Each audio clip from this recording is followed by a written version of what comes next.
Bonjour les artistes, j'espère que vous allez bien, très content de vous retrouver pour cette nouvelle vidéo. Aujourd'hui, petite vidéo sur les glacis, je vais tout vous expliquer. Ma façon de procéder pour faire des glacis, comment faire vibrer les couleurs, comment les utiliser si vous êtes débutant, si vous n'avez pas l'habitude de le faire. Restez bien jusqu'à la fin de cette vidéo. Allez, c'est parti, à mes pinceaux.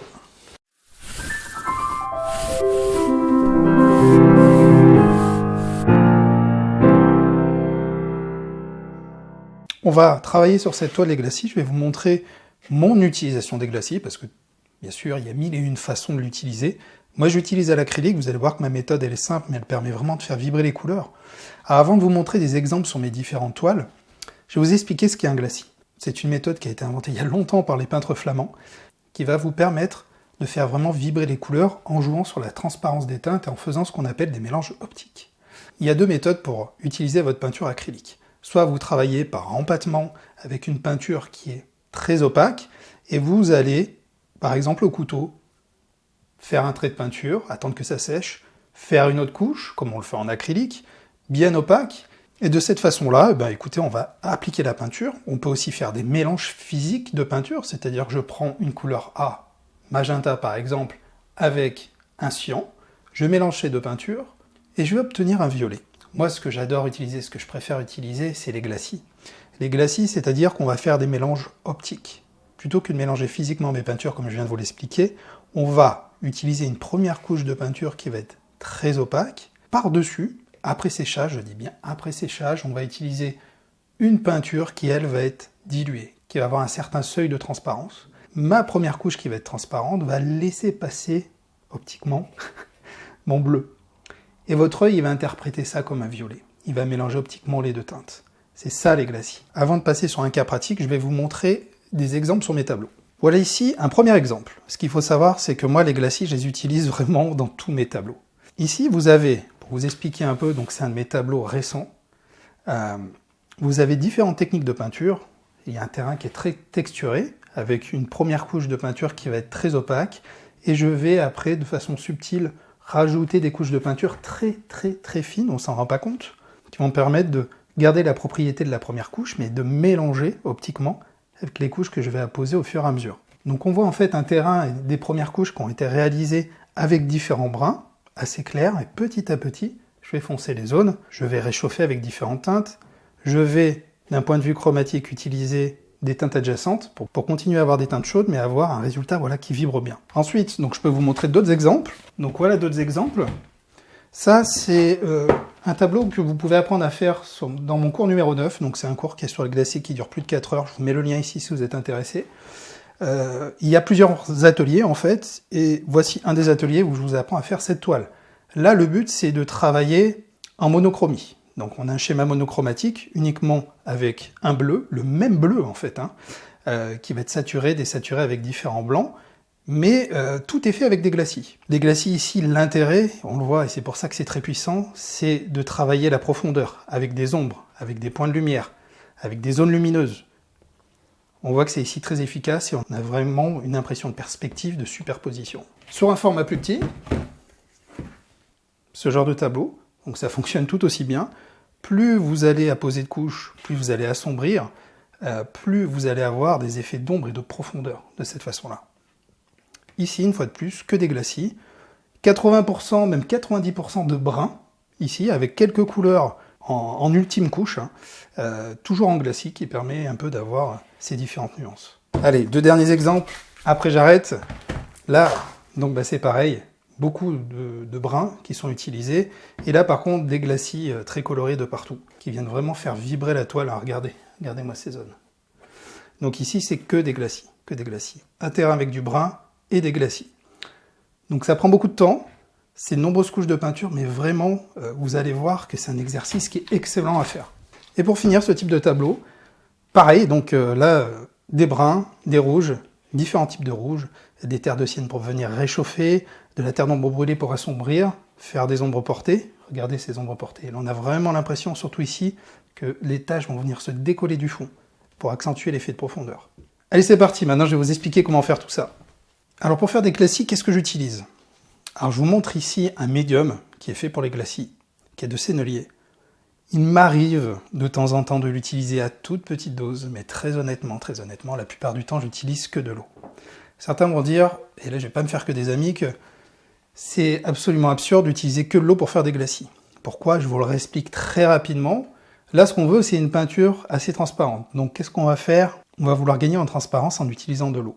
Si on utilise de l'eau, trop d'eau, dans l'acrylique, on perd la propriété du liant, en tout cas elle va être diluée, ce qui fait que si vous avez une peinture de mauvaise qualité, vous risquez d'avoir une rupture pigmentaire, d'avoir des zones plus ou moins pigmentées, mais surtout d'avoir un problème d'adhérence sur votre toile parce que le liant va mal fonctionner et va mal adhérer à votre peinture.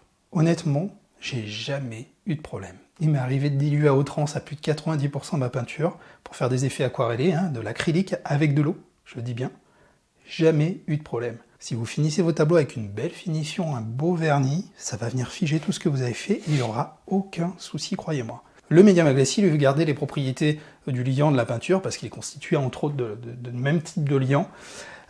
Vous allez garder la même pigmentation, il n'y aura pas de rupture pigmentaire, mais moi je ne l'aime pas l'utiliser, parce que même en la diluant et en mélangeant avec de l'eau, j'ai cet effet pâteux, cet effet...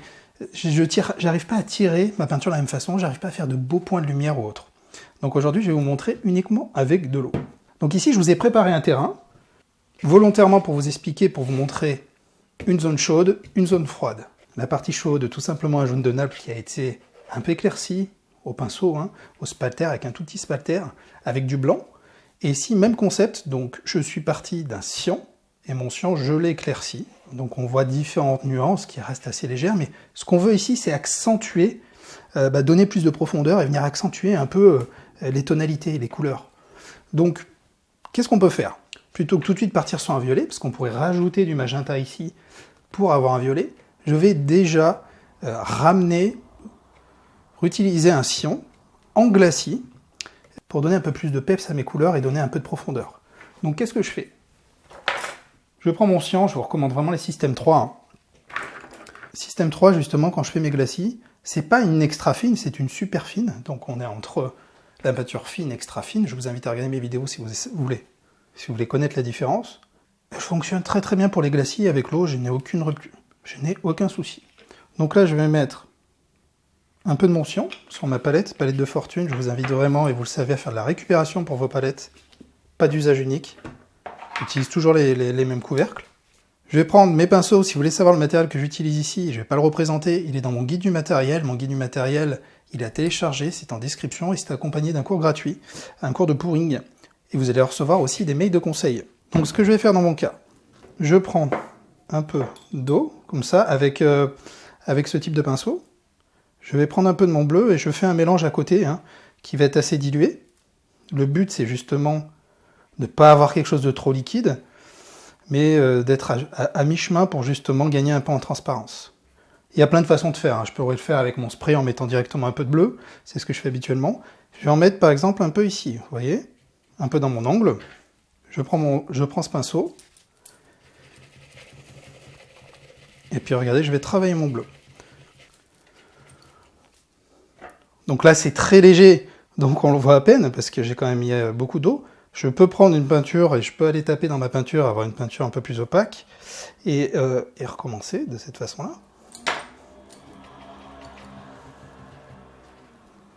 Vous voyez, ça va assombrir un peu mon bord. Je le fais légèrement de l'autre côté.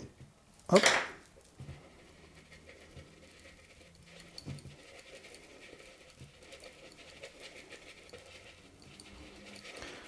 Je le fais un peu vite pour la vidéo, mais normalement je prends vraiment beaucoup de temps. Le but c'est de prendre un tout petit peu de peinture, de partir d'un point et de tirer votre peinture pour qu'elle s'estompe et avoir une sorte de dégradé.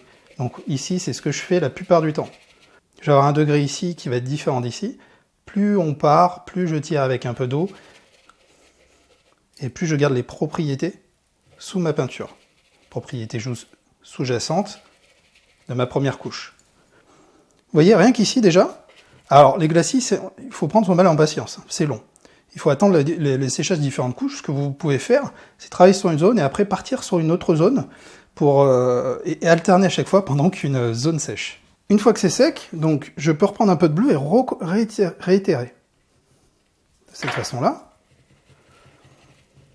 Tant que ma teinte de mon glacis différente n'est pas aussi saturée que mon cyan, je peux continuer, il n'y a pas de souci. Par exemple ici, un peu ici, je pose avec mon premier pinceau, je prends mon deuxième, et je viens adoucir.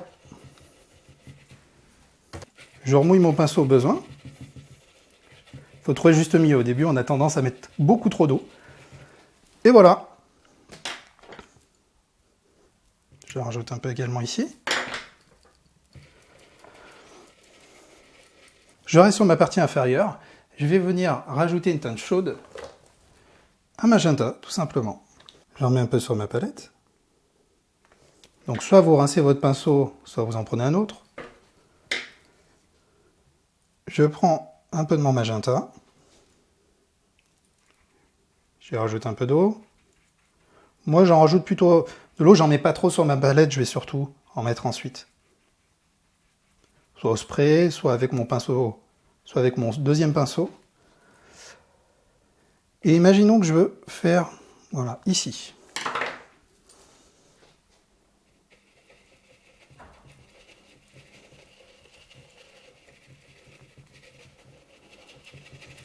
Et qu'est-ce qui va se passer avec de la patience? On va commencer à avoir un violet.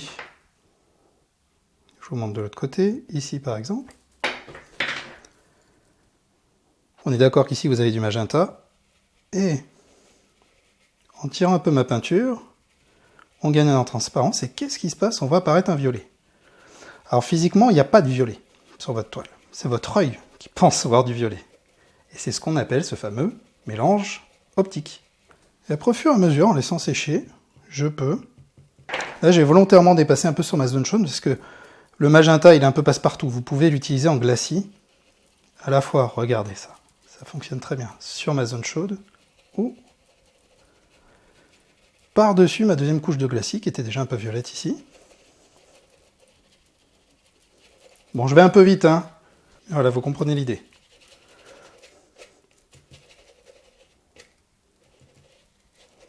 De cette façon-là.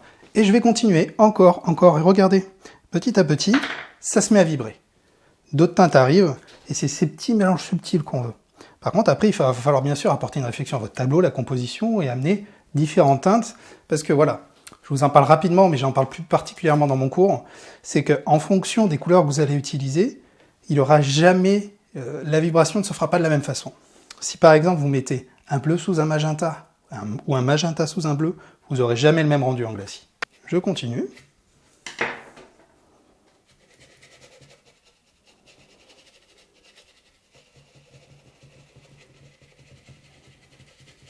Vous voyez, ça commence à venir. Après, il faut travailler la partie supérieure. Partie supérieure, je peux vous le montrer. Qu'est-ce que je ferai dans mon cas? Alors, non, habituellement, j'utiliserai une terre de sienne, par exemple ici. Je vais vous le faire, je vais vous le montrer. Une terre de sienne brûlée. J'en mets un tout petit peu et je vais venir réchauffer ma partie chaude. Je vous le redis encore et toujours, utilisez des brins. Utilisez des brins avec vos couleurs chaudes. Si vous n'avez pas l'habitude d'utiliser la couleur, vous allez voir, vous allez avoir de très bonnes surprises. Je veux réchauffer mes angles, là-haut, pour donner de la profondeur. Un peu de terre d'ombre brûlée. Et c'est parti.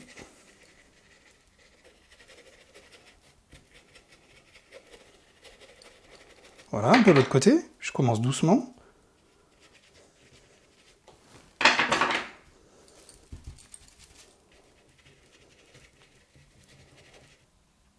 Et je réchauffe ma toile. Je pourrais attendre le séchage et continuer.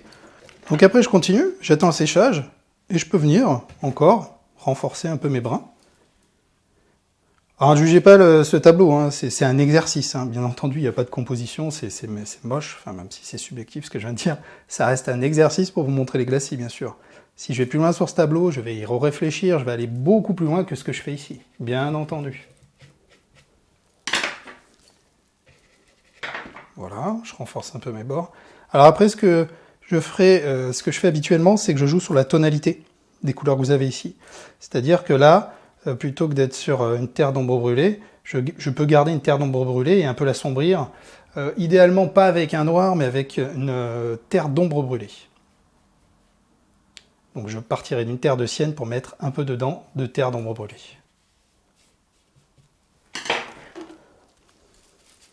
Oui, qu'on prend le coup, après ça va assez vite, hein. Je peux retourner sur mon magenta. Je rajoute du magenta ici, de plus en plus opaque pour venir un peu marquer l'effet. Regardez, vous pouvez faire des petits effets de forme aussi. Vous amusez comme ça. j'humidifie un peu mon second pinceau, et venir juste adoucir le bas, tout en gardant la forme. Regardez. Vous voyez, après je peux évoluer sur tout le tableau en faisant ce genre d'effet. Ça prend du temps, hein. Mais franchement, les glacis, moi c'est de loin ma technique préférée, parce que de voir vibrer ces couleurs, de voir les petits voiles qui arrivent. Alors dans le cours, j'explique un peu l'histoire de tout ça, et moi comment j'en suis venu au glacis, ce qui est arrivé et pourquoi j'en fais, et ce que ça a changé clairement dans mes tableaux, quoi. Si je veux, je peux aller un peu plus loin, faire une forme ici.